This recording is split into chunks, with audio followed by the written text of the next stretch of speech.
What is going on, everybody? Welcome back to the channel. I'm your host, Slackers, bringing you guys our next matchup in the Everyone Is Here tournament. By now, we pretty much know what this whole thing is, or if you're new, I'll explain it real quick. 100 characters are put into this tournament. Each day on my channel, except for Sundays, I upload one of the matches. And how the matches work, I just basically will talk about the two characters in the match, maybe go over a couple facts, maybe a mini moveset pool for how they might potentially work, and then we vote down in the comments for just a little fan tournament sort of deal to kind of see who people really want to be playable as a DLC character in Smash Ultimate. But yeah, you vote down in the comments, but voting's a part of the overall rules, and there's a few more, so we're just gonna put all the rules on screen for you guys right now.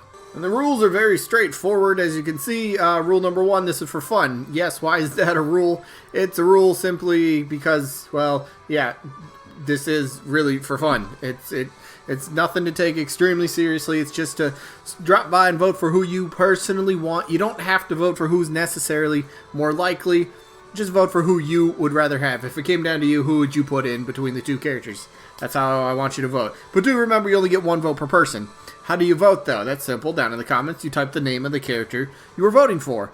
If you happen to really like both the characters in the match for the day, you are allowed to vote for both by simply typing the word both.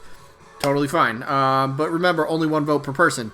The rest of the rules, though, it's a double elimination tournament, meaning a character will have to lose twice overall before they're officially eliminated. And then once we get to the results, to determine the winner and loser of each individual match, if there's a tie in the voting, well, we're just going to flip a coin on camera. It's the fairest way to break a tie. And then each matchup, voting-wise, only lasts for just 1 week. So you have 7 days to get your votes in once the matchup first gets uploaded. So rules are, like I said, they're straightforward. So let's move straight forward into the rest of the video.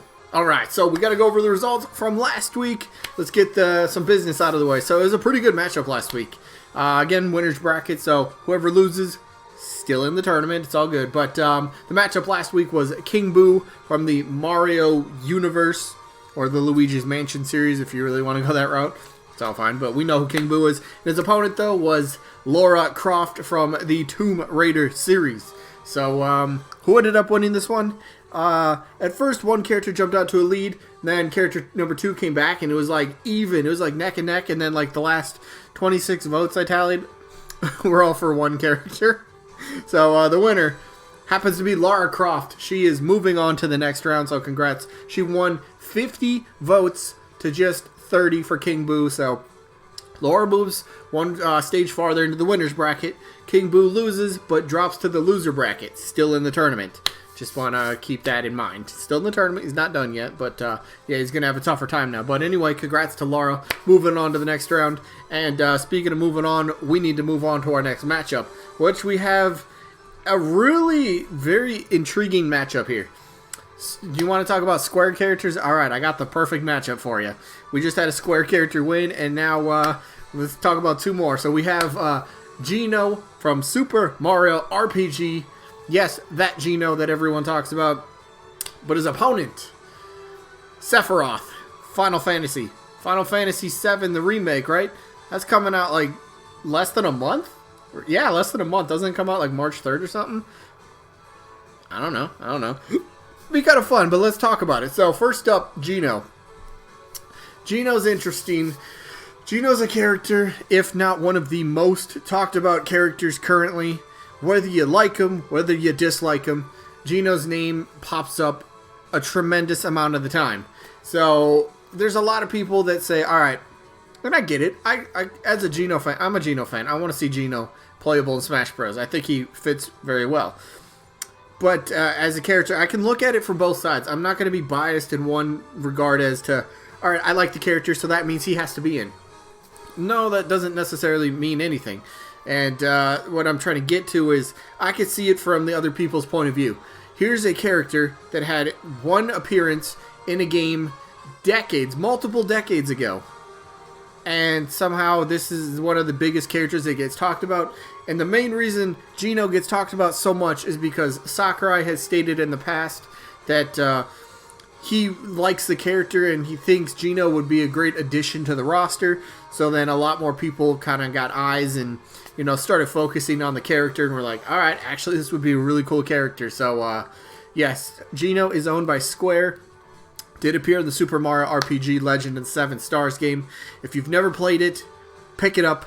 It's absolutely fun. Is it on the? I haven't checked. I don't think it is. But if it's on the Super Nintendo, the whatever they're, if you have Nintendo Switch Online, you get like NES games and Super Nintendo games right now. I don't know if that's on that. What is that even called? I don't even know what it's called. Yeah, if you have the chance to play it and you haven't, pick it up. I think you'll enjoy it. I mean, if you like Mario games and you like RPG games, you're gonna like that game. Trust me.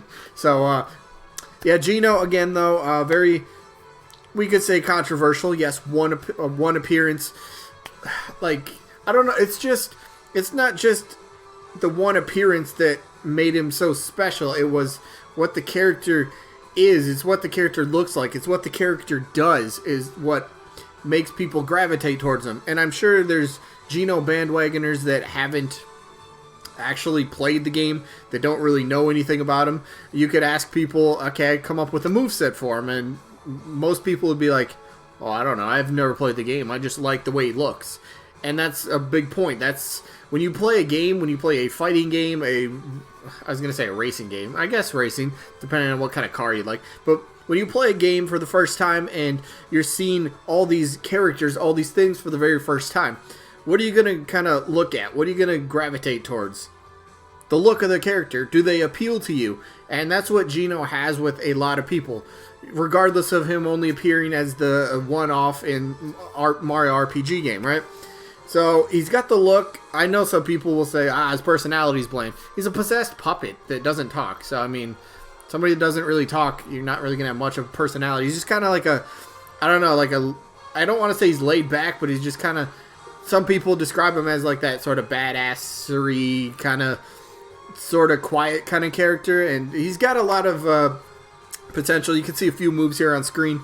Hopefully, face cam might be in the way a little bit. But he's got a few moves that we'll go over, and they're all named after him, so he's a little self-obsessed, I guess. But Geno Beam, Geno World, Geno Boost, Geno Blast, Geno Flash for Final Smash. I mean, like, it's a lot of kind of projectile sort of type of moves, and so he's kind of a range. I know Sakurai has said in the past that he kind of envisions Geno a little bit how he would kind of work with, similar to Meat Gunner. So that type of kind of character, not copy-paste by any means, but maybe that's like a starting point for if Geno were to get in Smash Bros.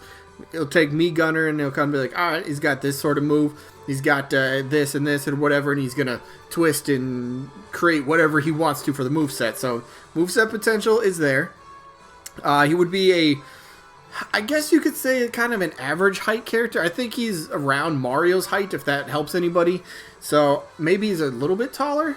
I think he's right about the same height as Mario, so maybe he could have the same sort of running speed, same kind of hitbox. He's not a big character by any means, but just kind of a average-ish, maybe a tiny bit on the small side of a character. So yeah, Force Main is perfect. I mean, that's where you encountered Geno anyway, so it makes a lot of sense for his moveset, or his for his playable stage. But again, it all comes down, does Square let him happen? And I mean, for a long time, I guess, no, they haven't. Maybe could Sakurai and Nintendo finally convince Square to let them have Geno on the roster? I don't know. We don't know at this point. I'm just gonna say this as a business standpoint, business-wise, for Square, makes absolutely no sense. Why would you want to promote one of your characters that you, A, have nothing to do, that you have no reason to promote, 2, there's no game with him that's coming out anytime in the near future, at least not that we know of, and then, like, C, it's just nothing, it's not any character, it's nothing that's on their agenda, it's nothing they want to focus on. So why let another company kind of have the character to use in their game to be like, all right, yeah, this is great. I mean, sure, they could kind of, I don't know. There's a lot to Geno. There's a lot to him. He's got the fan base, and he kind of doesn't. I mean, he's got moveset potential. The game director has wanted him, and he's a fan of the character. So, I don't know, ingredients are kind of there, but will Square play hardball, or will they finally be like, alright, fine, have them, use them, whatever. We could see. But speaking of Square, how about another character that they own? Sephiroth, Final Fantasy. So, Final Fantasy VII Remake. I haven't been keeping up with the news. I haven't seen. I have it pre-ordered, Final Fantasy VII Remake. I'm almost positive that it's March 3rd that it comes out, so less than a month. And I can't believe I'm going to admit this. I never played the original one. Never played the original Final Fantasy VII. So I had to pre-order the remake one. So I'm looking forward to finally playing through it. And should be fun. So Sephiroth, Final Fantasy. We know how, again, Square's very stingy when it comes to, you know, content that they'll let Nintendo use. I mean, look at Cloud. We have 2 music tracks. All right, we got 2 music tracks. Look at kind of how they did Dragon Quest. There's a little light on content just compared to some of the other content that came with the other DLC characters. So, what are the odds that Nintendo wants to work with Square again? I think there's still a good possibility we could potentially see another Square rep. Could it be Sephiroth? 1, very well known. 2, maybe there's always the, you know, the ideas that people throw out. Okay, you're going to use them as advertising, right? To promote their game. Final Fantasy VII's coming out. There's that rumored Nintendo Direct. Even there should be a Nintendo Direct fairly soon. We haven't had an official Nintendo Direct since what? September? Come on, Nintendo. You're on the clock. Give us an announcement at least.